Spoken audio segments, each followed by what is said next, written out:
Bonjour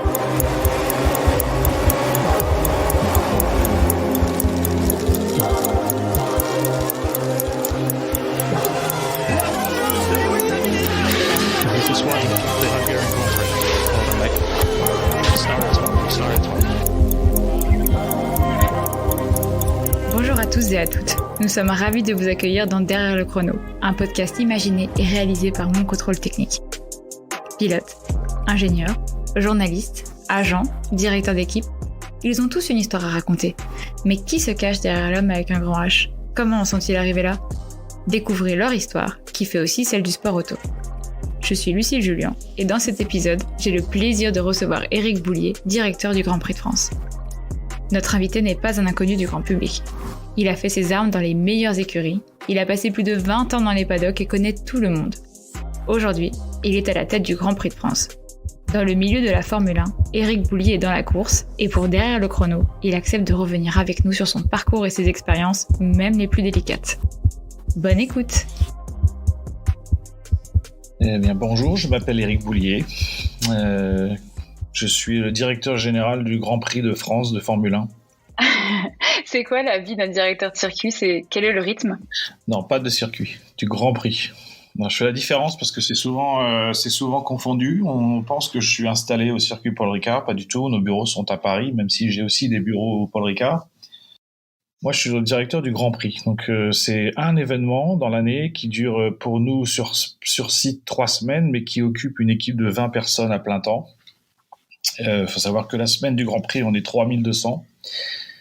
Et donc, c'est une activité à l'année. Maintenant, nous louons le circuit Paul Ricard au Castellet pendant à peu près 3 semaines.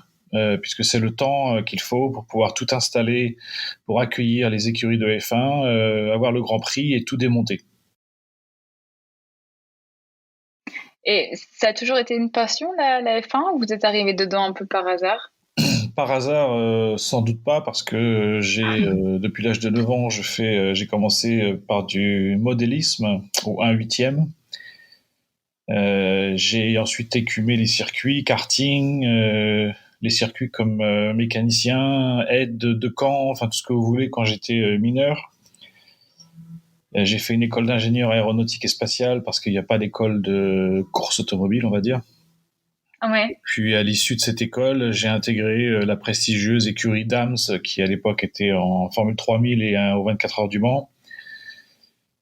Et j'y suis resté pendant 9 ans. Voilà. Comment on s'adapte justement de l'aéronautique à l'automobile ? Les mécaniques sont les mêmes ? Alors l'aéronautique et la course automobile, je compare pas l'automobile, je précise la course automobile, ont les mêmes standards, effectivement, les mêmes protocoles, les mêmes process.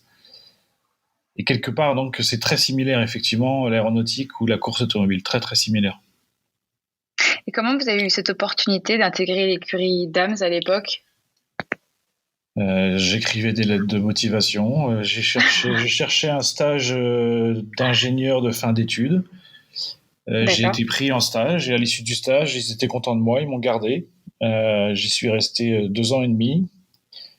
Et puis l'écurie a passé une mauvaise période, a failli fermer en fait. Okay. Et j'avais aidé à l'époque mon patron pour trouver des projets. Et j'avais notamment trouvé le projet de Michel Vaillant, un film d'action autour de la course automobile pour Luc Besson.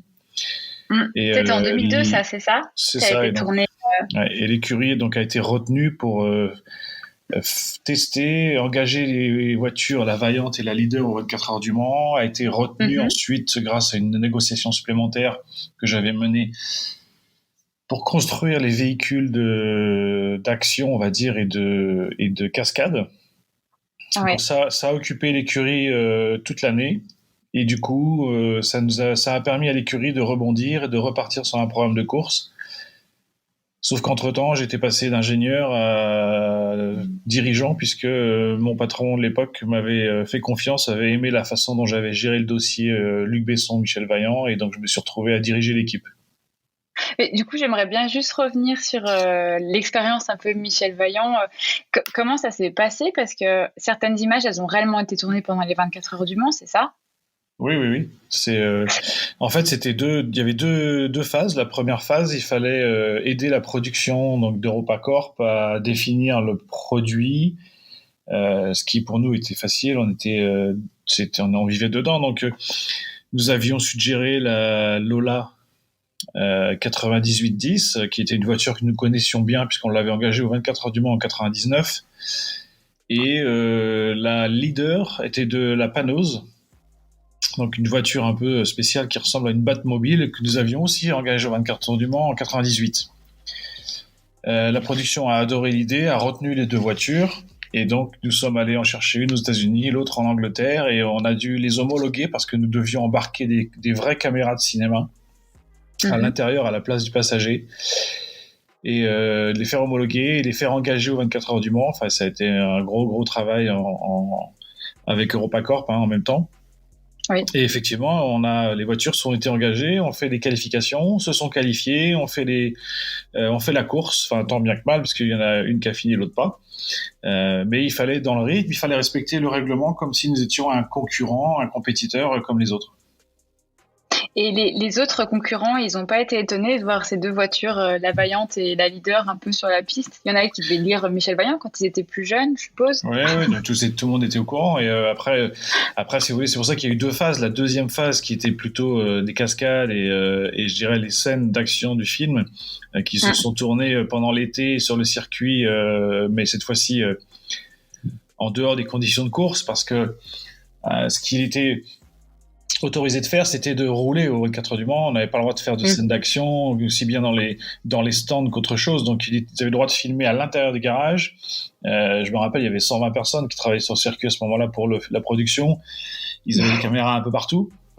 Ouais. Mais c'était des scènes, c'était pas des scènes actées, on va dire. C'était deux voitures qui roulaient dans un rythme de course. Oui, par exemple, j'ai en tête la scène où la voiture rentre par l'arrière du circuit et après où il y a le crash. Ouais, ça c'était tourné complètement à part. Voilà, ça s'est tourné après ça. Ok. Et du coup, à la suite de ça, de toute cette expérience dans l'écurie, vous avez quitté Dams pour une autre structure. C'était Racing Engineering. Je prononce bien, je suis pas sûre. Oui, c'est ça. En fait, c'était en même temps. En fait, je faisais les deux en même temps. C'est-à-dire juste après avoir négocié le premier contrat avec EuropaCorp pour Dams. Franck Montagny, que tout le monde connaît bien sur Canal aujourd'hui, qui roulait à l'époque chez Racing Engineering, m'a appelé en me disant viens, j'ai besoin de toi pour monter ce nouveau programme technique, puisque c'est une jeune écurie Racing Engineering, une jeune écurie espagnole qui faisait de la F3 et là qui passait le cap au-dessus pour s'engager en World Series by Nissan, un championnat international, pas européen, mais qui allait rouler aussi au Brésil et autres.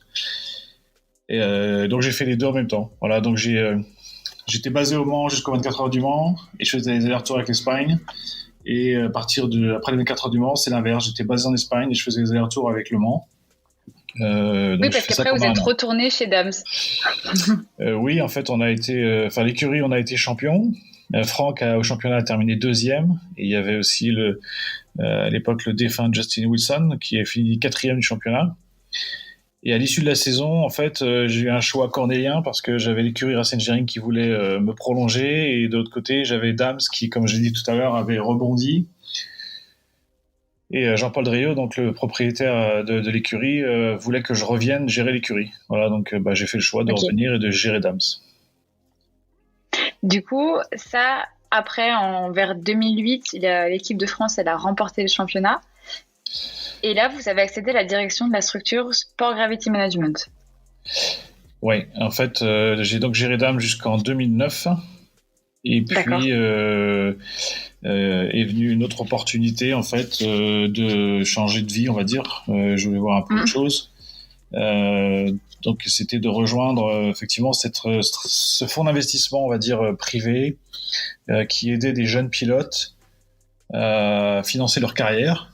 Et pas uniquement financièrement, mais aussi stratégiquement et autres, sportivement aussi d'ailleurs. Et donc j'ai rejoint cette entité qui, alors, faut savoir que l'écurie Dams, quand j'ai commencé à la gérer en 2003, on était 11 personnes. On est monté à plus de 75 personnes. en taille. Et oui. Donc effectivement, quand je suis parti en 2009, il devait y avoir une 50aine de personnes encore. Oui, facile même. Et donc je suis arrivé dans une autre vie où j'étais tout seul avec une secrétaire. Voilà.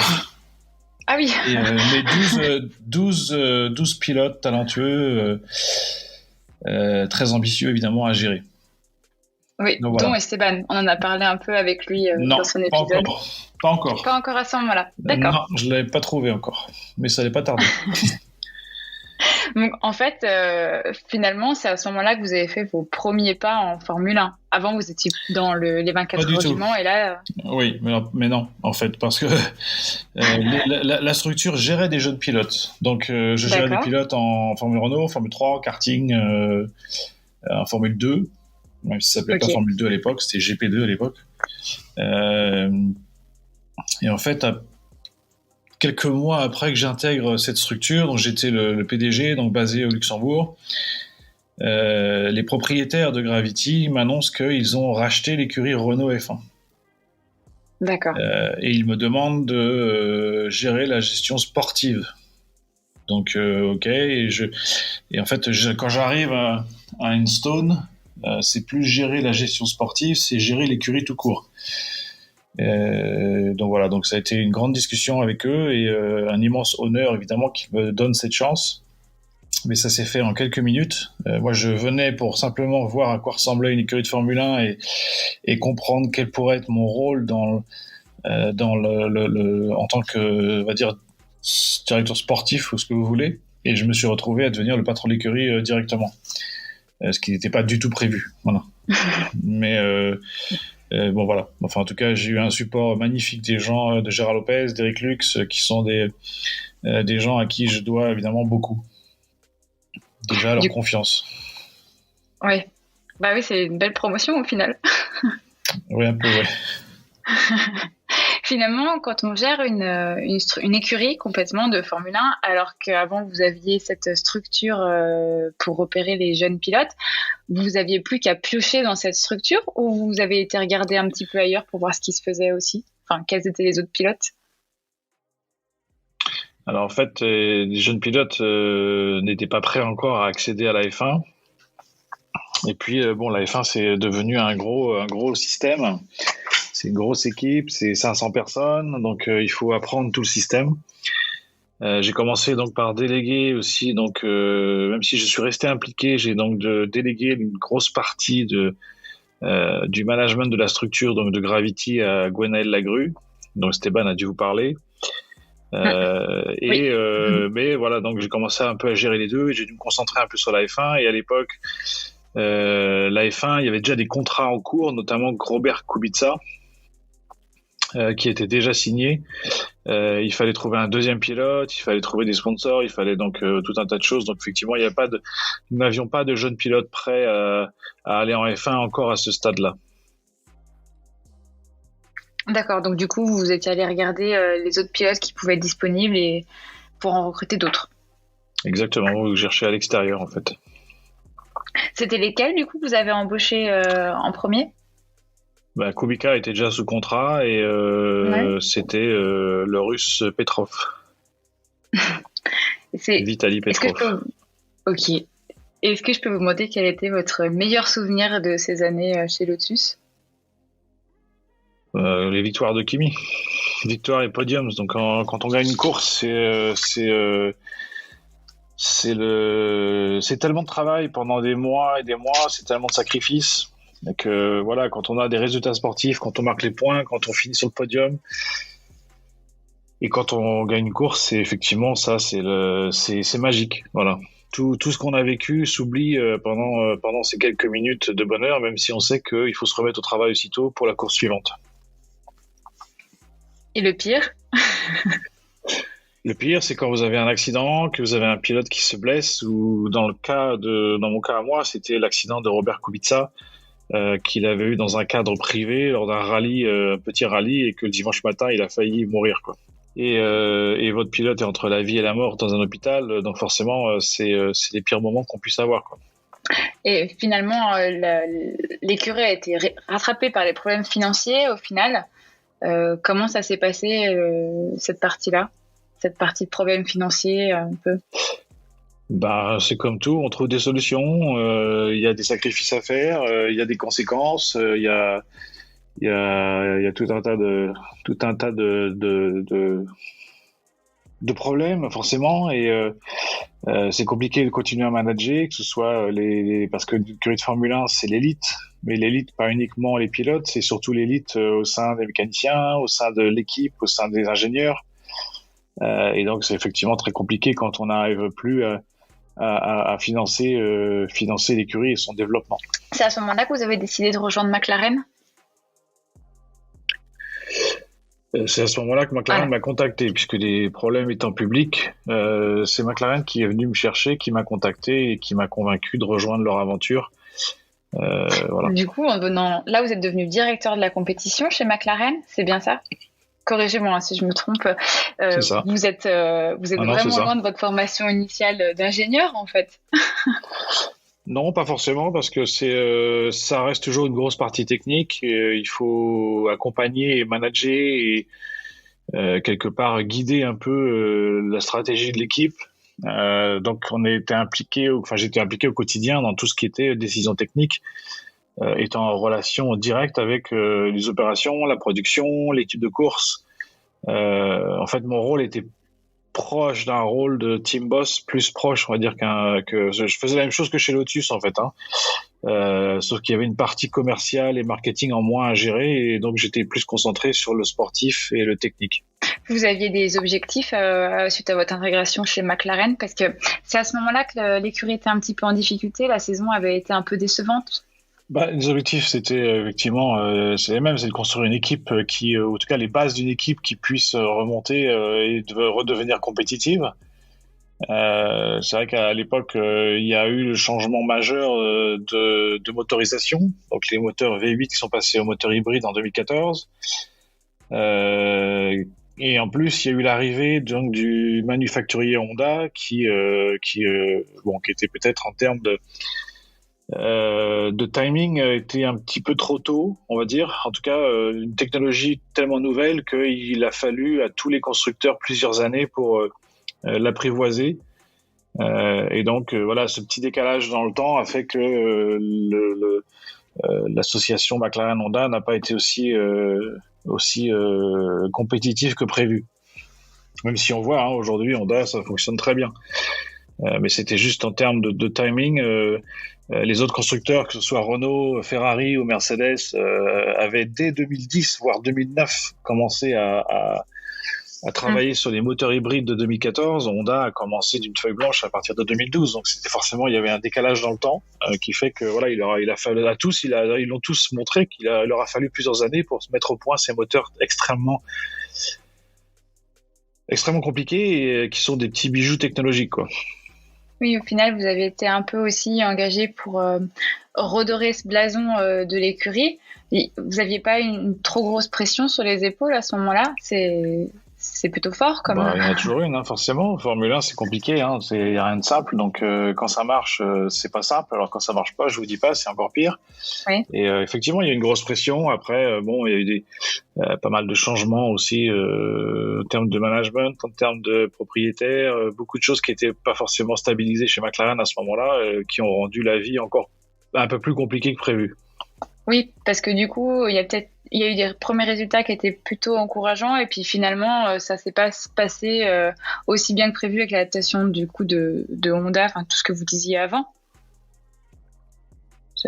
Oui, et puis après il y a aussi, on a vu, il y avait une guerre au niveau du conseil d'administration, entre les propriétaires, l'explosion positive d'ailleurs, mais l'explosion aussi en termes de gestion, de management du côté automobile, puisque la production est passée de 1000 voitures ou 900 voitures, je crois, en 2014 à 5000 voitures en 2017. Enfin, il y a eu beaucoup de choses qui sont arrivées chez McLaren qui ont créé énormément de stress, je dirais même en interne, si vous voulez, pas seulement uniquement dû aux résultats sportifs. Il y a eu aussi des sponsors historiques de McLaren qui sont partis. Enfin voilà, donc il y a eu tout un contexte.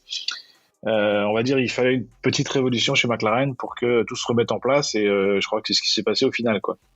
Oui, en plus, Netflix avait commencé à filmer à ce moment-là pour la série Drive to Survive. C'était à ce moment-là, non? Les premières images. Je crois que c'est en 2017, je crois. Il me semble, je me rappelle plus la date de lancement, mais il montrait pas mal les coulisses. Est-ce que ça n'a pas ajouté une pression supplémentaire un peu de voir tout ça rendu Non, pas public? du tout. Non. Non, pas du tout, non. Et Netflix a fait un très très beau travail et il faut féliciter la F1 d'avoir fait ce choix parce que c'était un peu osé aussi. Ça n'avait jamais été fait, en tout cas en F1. Et c'est clair que ça a permis d'ouvrir la F1 à tout un public qui n'existait pas avant, qui n'était pas forcément intéressé par la F1 ou qui ne voyait pas la F1 sous cet angle-là et qui aujourd'hui, clairement, ont de l'intérêt pour la F1 et donc c'était important que ça arrive en tout cas. En parallèle de tout ça... Mais non, ça n'a pas rajouté de pression, non. Bon, tant mieux. En parallèle de tout ça, vous étiez également dans plusieurs groupes de travail afin de ramener la Formule 1 en France, donc à travailler en fait sur le Grand Prix. Ça a pris combien d'années? C'est long parce que ça remonte. J'ai reçu une convocation du Premier ministre Fillon en 2011 pour faire partie d'un petit groupe de travail en fait de 3 personnes. Pour essayer de ramener la F1 en France. Donc il y avait 2 personnes en France et moi qui étais en Angleterre en contact avec le propriétaire de la F1 de l'époque, Bernie Ecclestone. Donc on a eu des premières discussions sur un premier projet qui était quasiment bouclé avant les élections présidentielles et alors je sais plus quelle année c'était. Mais c'est quand Sarkozy s'est présenté face à Hollande et François Hollande a gagné. 2012, et donc, je crois. Évidemment, tout a changé. Et tout a changé et donc tout est tombé à l'eau. Voilà. Puisque c'était plus les mêmes interlocuteurs, c'était plus les mêmes personnes. Donc voilà. Et en 2016, j'ai reçu une lettre de Christian Estrosi qui me demandait si je pouvais reprendre entre guillemets ses fonctions au sein de notre petit groupe pour relancer en fait la discussion avec le gouvernement et enfin pas le gouvernement, avec Bernie Ecclestone et la FOM. Et donc voilà, on a repris en gros une partie des discussions là où elles étaient restées et puis on a conclu cette fois-ci. Du coup, comment ça se passe pour faire revenir un Grand Prix dans un pays? Par qui on commence On commence par qui quand on va toquer un peu aux portes pour relancer le sujet? Alors il n'y a pas un modèle qui est exactement le même dans chaque pays, donc il faut d'abord comprendre le modèle en fait de la F1. La F1 en fait, vous payez un prix de plateau, ça s'appelle, donc c'est-à-dire que vous accueillez la F1 et après il y a tout un cahier des charges à mettre en place. Donc il a fallu trouver un circuit, il a fallu trouver des financeurs. Donc la région et les collectivités locales du Sud nous ont effectivement aidés. Le circuit Paul Ricard, donc aussi a fait partie aussi des discussions à un moment puisqu'il fallait aussi avoir un circuit haute. Et puis ensuite voilà, il a fallu aller voir la F1 et discuter avec les dirigeants de la F1. De savoir si ça correspondait aussi à leur stratégie, d'avoir un Grand Prix en France. Alors évidemment, avec des pilotes français, une écurie française, une télé française, on a forcément une place, quoi. Mais il fallait aussi remplir leurs conditions, rentrer dans leur stratégie et ainsi de suite. Donc c'est tout un tas de discussions pendant des mois et des mois pour essayer de monter le projet. Et vous aviez des soutiens de la part des autres écuries, des pilotes aussi? Alors les pilotes français, oui. Bon, principalement, effectivement, Pierre Gasly, Esteban Ocon et Romain Grosjean à l'époque nous ont bien aidés. Les écuries, évidemment, l'écurie Renault nous soutient. C'est un projet qui fait partie, qui fait du sens par rapport à la nationalité. Mais après, le projet, on l'a fait tout seul avec Monsieur Estrosi à l'époque. Si on vous avait dit au lancement de tous ces projets en du coup 2011 qu'un jour vous seriez à la tête du Grand Prix, vous auriez dit quoi? Je vous aurais dit que tout est possible. Maintenant, effectivement, j'en savais rien du tout et c'était pas du tout prévu comme ça. Mais je dois, voilà. Enfin, c'est un beau projet qui Clairement, étonnamment, ma première décision, ça a été de l'annuler, donc c'est un peu étonnant. En 2020, Oui. maintenant, d'avoir réussi à le faire en 2021 avec les restrictions sanitaires et être la plus grosse jauge à ce moment-là, c'était petite fierté personnelle, fierté pour l'équipe parce qu'ils ont travaillé dur en 2020 et le Grand Prix n'a pas eu lieu, donc c'était une grande déception et il a fallu rebondir. Et ils ont fait un excellent travail puisque le Grand Prix, on a reçu les félicitations de la FOM, félicitations de la FIA, félicitations des équipes et surtout les spectateurs sont repartis avec un grand sourire le dimanche soir, ce qui était mon but. Donc voilà, donc ça a été un bel événement réussi et en plus on a eu la chance, c'était aussi réussi sur la piste, donc c'est une course intéressante. Donc voilà, donc c'est vrai, c'est une petite fierté parce que c'est un événement par an, donc faut pas se louper. Justement, quand on a une annulation d'un événement, bon, là c'était pour des causes sanitaires, mais quand on a cet événement sur lequel on travaille depuis tant de temps qui est annulé, comment on encaisse, on rebondit et on se met à préparer l'édition suivante en sachant que du coup, vous n'étiez même pas certain qu'elle pourrait avoir lieu. Suivant, si ça se dégradait à nouveau, l'état sanitaire, ça aurait pu à nouveau être annulé, non ? Il faut faire son rôle de manager et de leader, c'est-à-dire il faut laisser à tout le monde le temps d'y gérer, il faut parler à tout le monde, et puis il faut très vite redéfinir une feuille de route, on va dire. Même si je me rappelle les avoir fait travailler sur tous les scénarios possibles, alors pas celui de l'annulation de nouveau, mais du huis clos jusqu'à jauge pleine. Et puis très vite, en fait, juste après la date qui aurait dû avoir lieu, la date à laquelle le Grand Prix aurait dû avoir lieu, pardon. Je les ai tous réunis pendant 3 jours. On a fait un petit séminaire à part et on a reboosté tout le monde. On a remis en place une feuille de route pour se dire 2021, ça va arriver. Soyons prêts et soyons prêts à toute éventualité puisqu'effectivement, on ne savait pas ce qui se passerait. Combien de temps à l'avance on prépare justement cet événement ? 12 mois.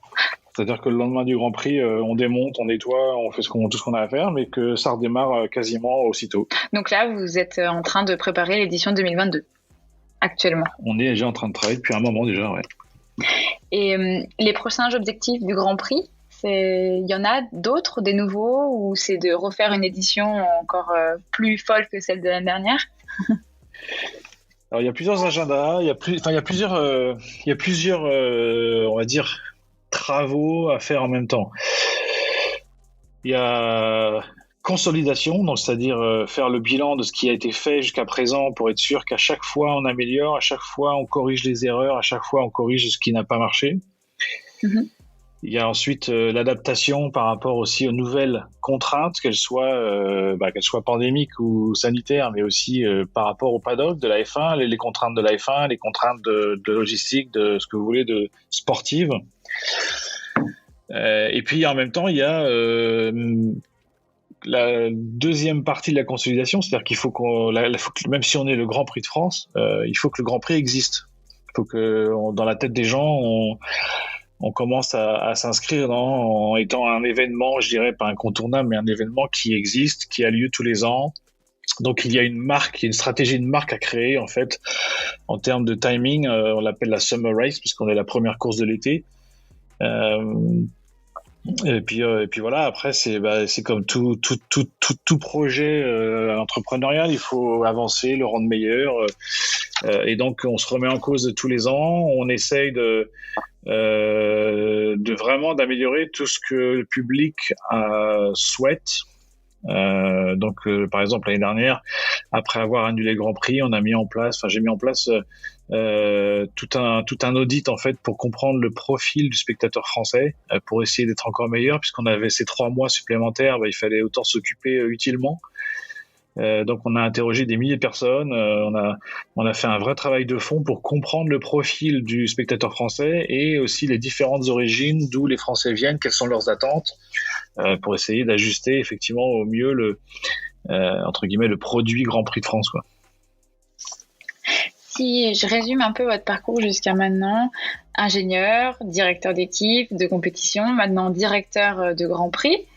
Vous avez touché quand même à de nombreuses fonctions dans votre carrière. Est-ce qu'aujourd'hui, l'univers des paddocks sur la piste, ça vous manque pas ? Alors, c'est une question à laquelle je ferai une réponse de Normand. Parce qu'en fait, c'est oui et non, parce que c'est effectivement c'est excitant, l'adrénaline de la course, des situations de course et autres. En même temps, j'avoue que gérer un Grand Prix les 3 mois avant, en tout cas les 2 mois avant le Grand Prix, je peux vous dire qu'on est sur le même rythme qu'une écurie de F1. Donc voilà, donc c'est non, je dirais que et non en même temps, c'est-à-dire que voilà, je l'ai fait, je suis ravi de gérer le Grand Prix de France. J'ai eu la chance de gérer une écurie de F1 pendant quasiment 9 ans. Enfin voilà, j'ai eu aussi la chance d'avoir un peu de succès, de gagner des courses en F1, ce qui est plutôt un privilège. Donc voilà, donc j'ai connu tout ça et il faut aussi savoir de temps en temps faire autre chose si on a envie ou en tout cas si l'opportunité se présente. Avant de conclure l'épisode, si je vous dis contrôle technique, ça vous inspire quoi ? Ça m'inspire que je dois faire le mien, je crois. Ah bah, j'espère que vous allez passer par mon contrôle technique quand même. Non, évidemment, ce sont des lois qui ont été mises en place qui sont nécessaires. On a vu l'intérêt du contrôle technique à travers le rajeunissement du parc automobile, mais surtout aussi en termes de sécurité, un changement majeur en tout cas par rapport au nombre d'utilisateurs sur les routes, le nombre croissant de voitures et autres. Merci beaucoup Eric. Je vous souhaite une belle édition 2022 de la Summer Race. C'est la fin de cet épisode. J'espère qu'il vous a plu. Si c'est le cas, n'attendez pas et mettez-lui 5 étoiles. Merci à Eric Boulier pour le temps qu'il nous a accordé. Merci à vous de nous avoir écoutés. Je vous donne rendez-vous très bientôt pour un nouvel épisode.